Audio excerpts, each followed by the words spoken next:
Hi there. I'm Mrs. Megan Gallagher, and I am the English Language Arts and Social Studies teacher for sections 807 and 808 this year at Baldy Middle School. I'd like to welcome you into my virtual classroom, and I hope that before too long I'll be welcoming you into our classroom at Baldy. I'd like to just take a few minutes to introduce myself, let you know a little bit about me, what we've been doing so far this year, and what we'll continue to do in our reading and social studies classes. Just give me 1 second. Here we go.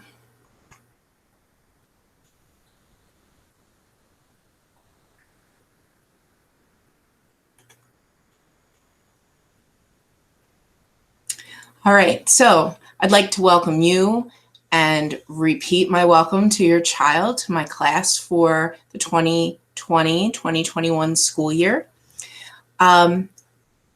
Everyone in section 807 sees me for 3 segments of the day, and those in 808 see me for 2 classes. Our social studies classes meet every other day. 807 will be with me on days 1, 3, and 5, and 808 will be with me on days 2, 4, and 6. In homeroom, we'll be working together to kind of build the community that would happen a little more naturally if we were in the building. It's where we'll share school-wide information, 8th grade specific announcements, as well as some content that the district and our school counselors and administrators have prepared for us. This week, we're excited to announce the beginning of the high school application process, and you should expect to be seeing more from us about that. The next class that I'd like to address just briefly is our English Language Arts class. In 8th grade, we're going to challenge both our students' reading and writing skills to prepare them to enter high school confident in their abilities. We will be reading a variety of texts and providing a number of opportunities for them to share what they've learned and what they know. And then in social studies, the 8th grade curriculum has recently been revised. It has always been American history, but this year it has been tightened up and is focused from the pre-1500s Native Americans through the Civil War. All right, so a little bit about me. This is only my 2nd year at Baldy. The rest of my time in the school district, I was teaching in West Philadelphia at James Rhodes Elementary. Prior to teaching is a second career for me. I was an administrator at a number of local nonprofits. I did grow up in this neighborhood. I went to maternity BVM and then I went to Central High School. I am the oldest of 3 children, and my family and I spend a lot of time together. I'm married to my husband, Mike, for the last 16 years. In my free time, you might see me running around the neighborhood on my bike. I like to kickbox. I like to spend time at the beach. And I've had a lot of fun conversations with some of your kids about that. I don't have any children, but my bulldog occasionally makes an appearance in my classroom, and you might actually hear her snoring very quietly, thankfully, in the background here. All right.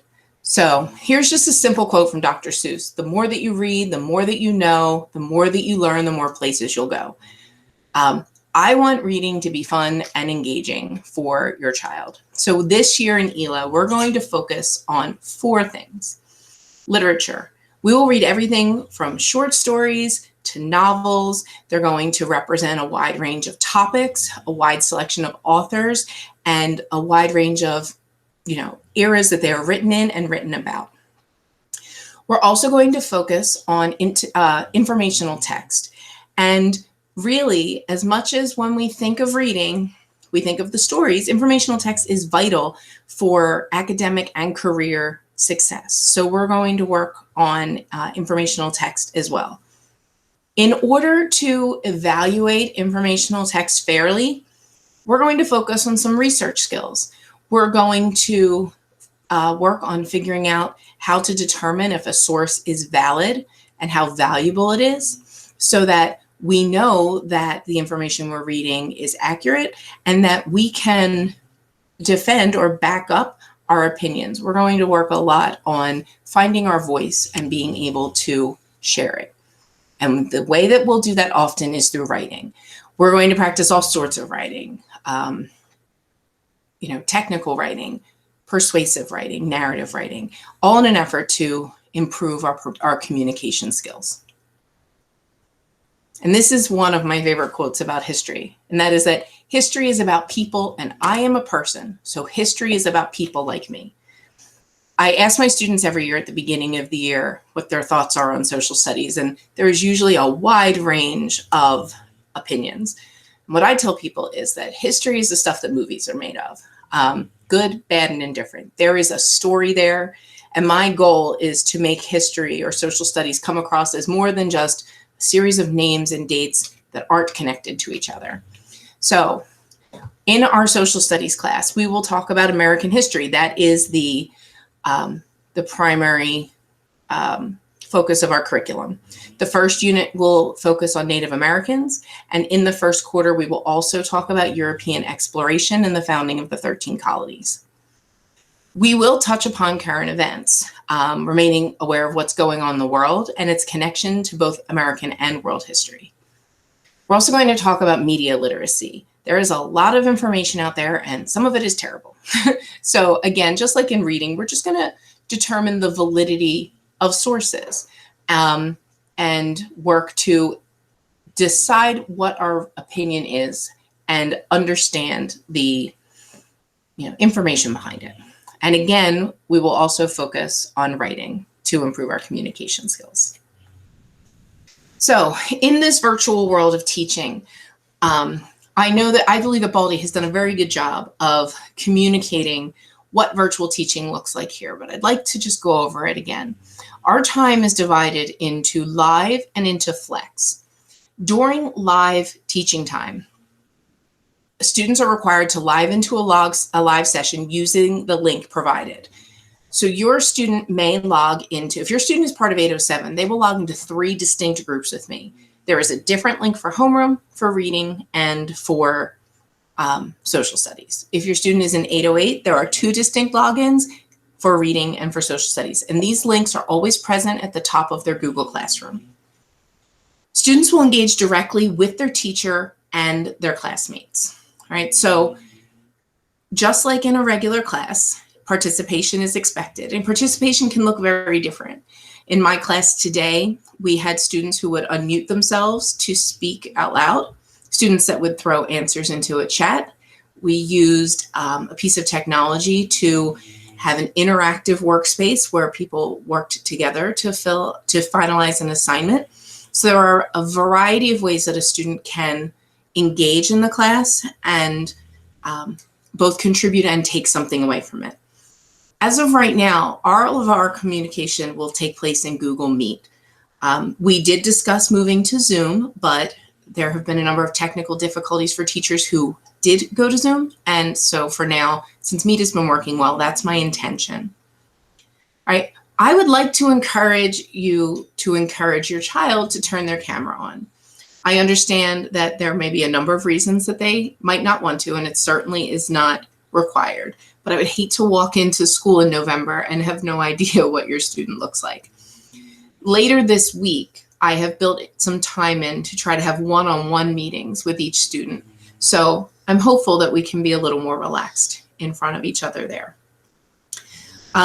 During live instruction, we have and will continue to place students into small breakout groups.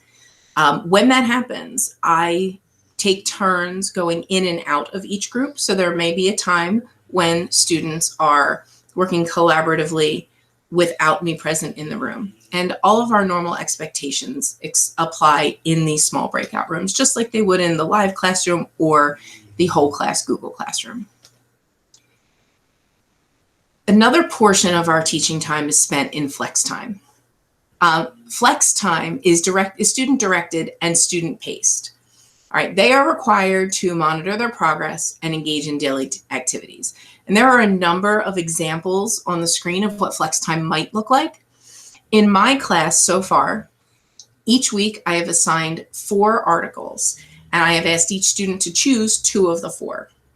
The articles relate to the content that we are studying in the class together, but are not directly tied in, which is to say, if someone uses their flex time on Friday, they're not behind Tuesday, Wednesday, Thursday, because things are not integrated that closely. They choose to. They have a number of questions and occasionally a writing that they have to do on those.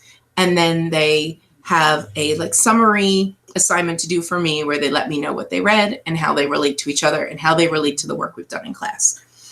That is not the only type of flex work that I will be giving, but it is what I've given so far. All right, regarding expectations, the expectations in the virtual classroom are pretty much the same as they were in school. Attendance. Students are expected to come to school, to their meeting on time and ready to learn, especially when it comes to our homeroom portion. That is only about, it's about 20 minutes long. So students who are 20 minutes late will be marked absent for a period. It's a short period, but understand that they don't, even though if we were in the school building, they would not transition between two different rooms at that time. Virtually, we need to. My goal is to always have flex work for the entire week posted by Monday. I am not currently assigning homework. Everything your student is doing is homework. So at the moment, as long as we are virtual, it's not my intention to assign any homework. I do add to flex time occasionally if a student has not completed their work in class.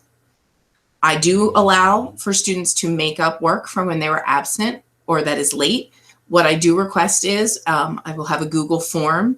If an assignment has already been entered into gradebook, I do ask that they notify me that they've completed it late, because otherwise I have no reason to go back to the assignment. As far as I'm concerned, I've closed it out.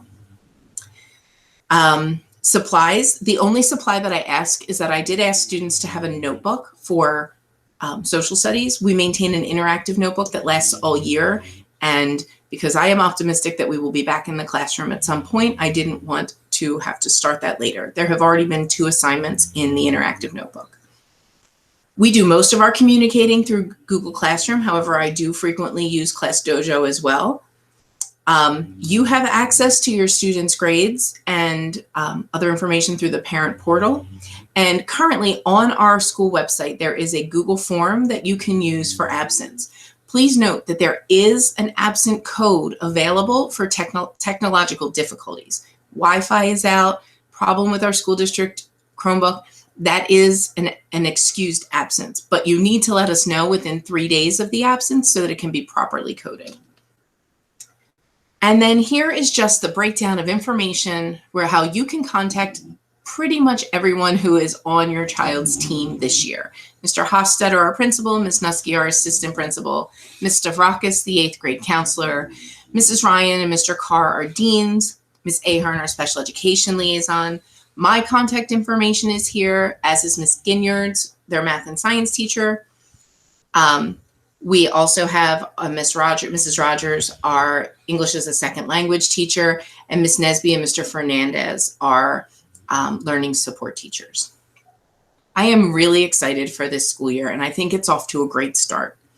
I would look forward to meeting you in person, and I welcome you to contact me in whatever way is most convenient for you. If you have any questions or concerns about your student or how things are going this year. Okay, have a great night.